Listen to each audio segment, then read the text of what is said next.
Hola, ¿qué tal amigos de YouTube? Bienvenidos a esta lectura del libro de aritmética teórico-práctica del autor Aurelio Baldo. Aquí estamos en la portada, vamos a ir bajando y directamente vamos a irnos a la primera parte donde empezamos a estudiar. Estas son introducciones, ¿verdad? Y vamos a ir directo, acá empieza ya. Acá es preliminares. Y acá muestra una pequeña historia. Vamos a leer a ver qué dice. Dice, los orígenes empíricos de la matemática egipcia la despojaron de las fantasías de la magia.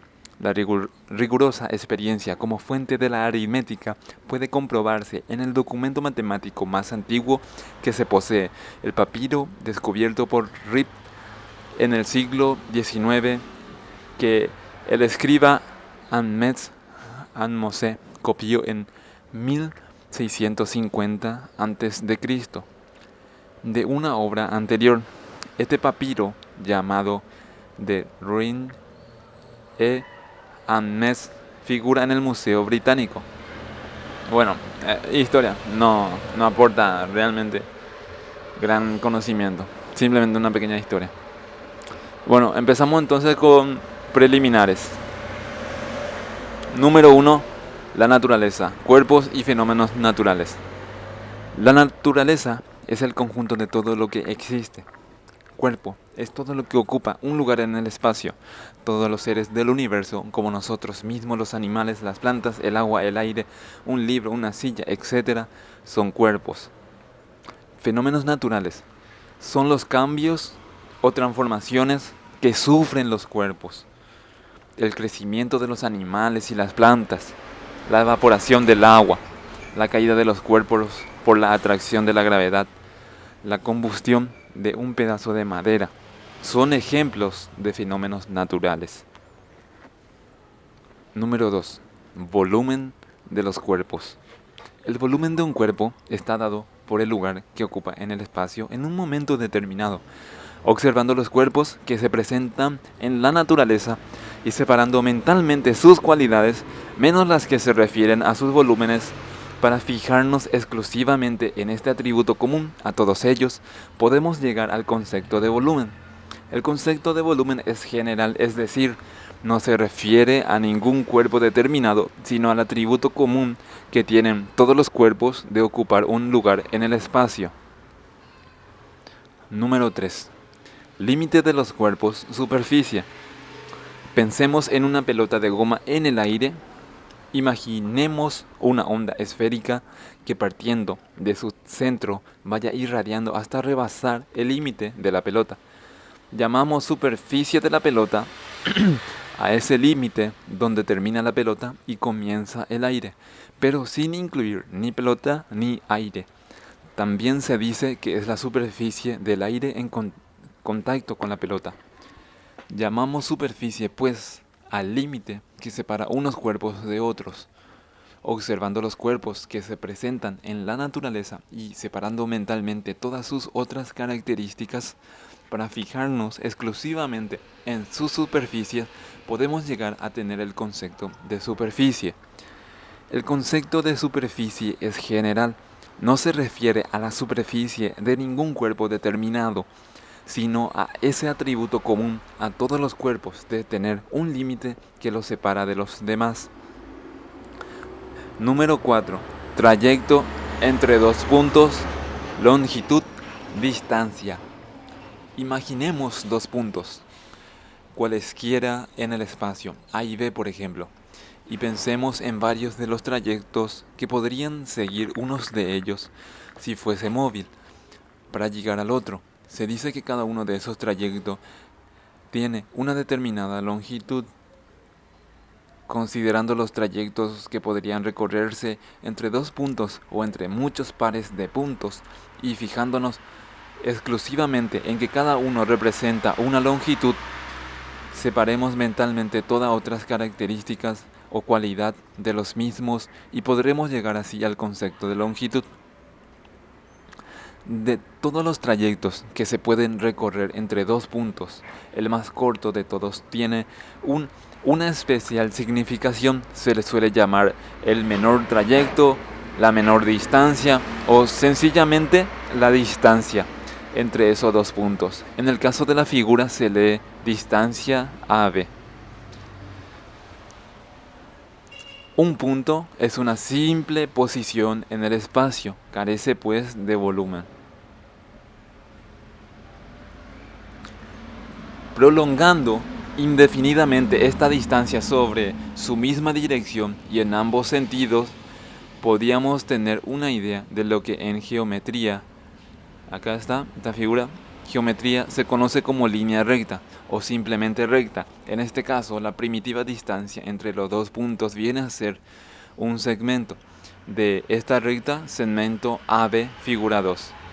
Bueno, si la distancia se prolongase en un solo sentido indefinidamente, tendríamos una idea de lo que se conoce como semirrecta. Suele decirse que A es el origen de la semirrecta. Número 5. Dimensiones de los cuerpos.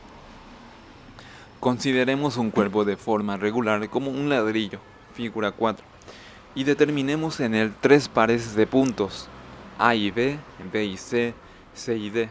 Las distancias AB, BC y CD se dice que representan las dimensiones de ese cuerpo. La distancia AB representa la primera dimensión, largo. La distancia BC representa la segunda dimensión, ancho. Y la distancia CD representa la tercera dimensión, profundidad. Sobre otros cuerpos similares pueden considerarse también 3 pares de puntos tales que sus respectivas distancias sean perpendiculares entre sí en el espacio. Ellas representarán las dimensiones de esos cuerpos.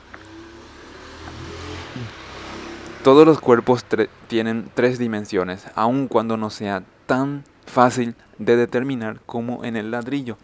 En cuerpos de forma esférica como una bola de billar o de forma irregular como un pedazo de roca, se pueden determinar las 3 dimensiones, solo que resulta un poco más difícil esta determinación. Número 6. Cantidad de materia que contiene un cuerpo, masa material, peso. Masa material. Con frecuencia se definen también los cuerpos como porciones limitadas de materia, lo que no contradice en modo alguno la definición dada anteriormente. La cantidad de materia que tiene un cuerpo se llama masa material de ese cuerpo. Tomemos 2 pedazos de hierro que tengan el mismo volumen a la temperatura ambiente. Ambos tienen la misma cantidad de materia, la misma masa material, por ser también igual la sustancia que los forman, o sea el hierro. Apliquemos calor a uno de ellos, al B, por ejemplo, aumentará de calor en virtud del fenómeno físico llamado dilación de los cuerpos por el calor. Tenemos entonces 2 cuerpos, A y B, con la misma cantidad de materia y distinto volumen. Si pudiésemos disminuir en el cuerpo caliente B la porción aumentada hasta igualar su volumen con el cuerpo A, tendríamos 2 cuerpos con el mismo volumen y distinta cantidad de materia. Observando los cuerpos que se presentan en la naturaleza y separando mentalmente todas sus otras cualidades para fijarnos exclusivamente en el atributo común a todos los cuerpos de estar formado por materia, llegamos al concepto de masa material. Peso. No es posible determinar directamente la cantidad de materia que contiene un cuerpo, pero se sabe que mientras mayor es la masa material de un cuerpo, mayor es la atracción que la gravedad ejerce sobre él, es decir, mayor es su peso. Esta relación entre la masa material y el peso es constante y proporcional. Observando los cuerpos que se presentan en la naturaleza y separando mentalmente todas sus otras cualidades para fijarnos exclusivamente en la atracción que la gravedad ejerce sobre ellos, llegamos al concepto de peso. Acá arriba tenemos una aclaración, dice 1. La noción de materia es también un concepto intuitivo. Piénsese, sin embargo, en la sustancia de que están hechas todas las cosas. Bueno, seguimos.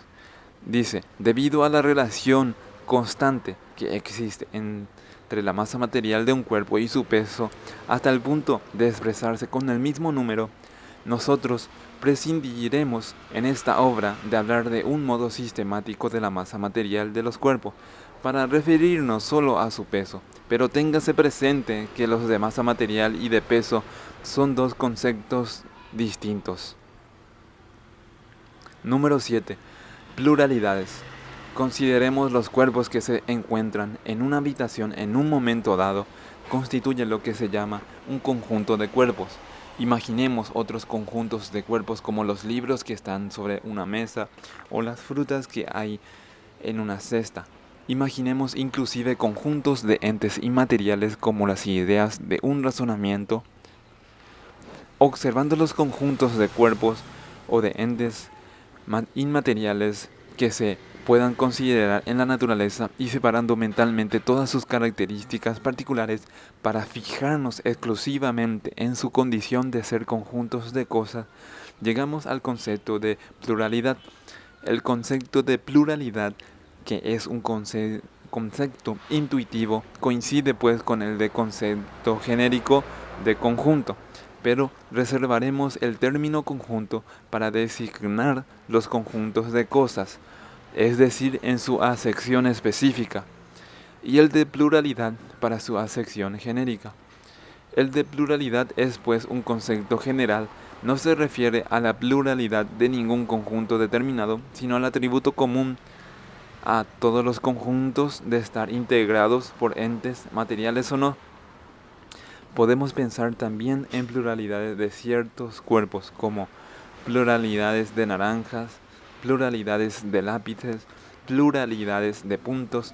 Estos conceptos siguen siendo generales, pues no se refiere a ningún conjunto determinado de naranja, ni de lápices, ni de puntos, pero su generalidad es menor, desde luego, que la del concepto de pluralidad, porque excluye de su connotación todos los conjuntos que no sean de naranja, lápices o puntos.